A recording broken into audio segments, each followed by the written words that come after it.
নমস্কাৰ বন্ধুসকল, আপোনালোক সকলোকে স্বাগতম জনাইছোঁ স্পষ্টক আছামৰ এটি নতুন ভিডিঅ'লৈ।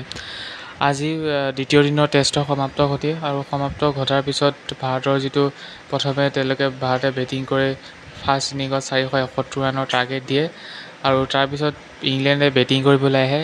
ইংলেণ্ডে বেটিং কৰিবলৈ আহি প্ৰথমে তেওঁলোকে বেন ডেকেট আৰু অলি পপ এই দুজন প্লেয়াৰে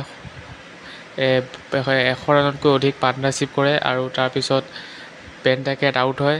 আমি যদি কথা এটা ক'বলৈ যাওঁ ভাৰতৰ বলিঙৰ কথা, তেনেহ'লে ভাৰতে প্ৰথম অভাৰতে জেক ক্ৰলি উইকেট লৈ লৈছিল জসপ্ৰীত বুমৰাহে আৰু তাৰপিছতো বহুকেইটা চান্স হৈছিল বেন ডেকেটত 15-20 ৰানত আউট কৰিব পাৰিলেহেঁতেন, কিন্তু কেচ ড্ৰপছ কৰা হ'ল, যাৰ ফলত বেন ডেকেটে 63 ৰানৰ ইনিংছ খেলি দিলে।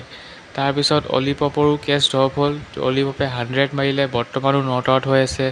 হেৰি ব্ৰুকো যেতিয়া ডে টুৰ লাষ্টত যেতিয়া একদম লাষ্টৰ অভাৰত লাষ্টৰ বলত তেওঁ আউট হৈছিল, কিন্তু সেই বলটো ন' বল হৈ গ'ল।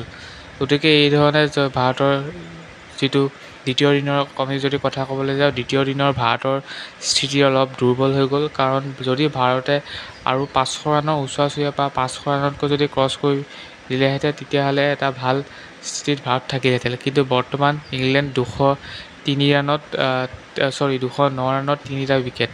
গতিকে তেওঁলোকে যদি কালি ডে থ্ৰীত আহি যদি তেওঁলোকে 300 ৰানতকৈ অধিক ৰান কৰি আৰু যিটো বৰ্তমান 262 ৰানৰ লিড ইণ্ডিয়াই লৈ আছে সেইটো যদি কাটে, তেতিয়াহ'লে ইণ্ডিয়াৰ কাৰণে দিগদাৰ হ'ব।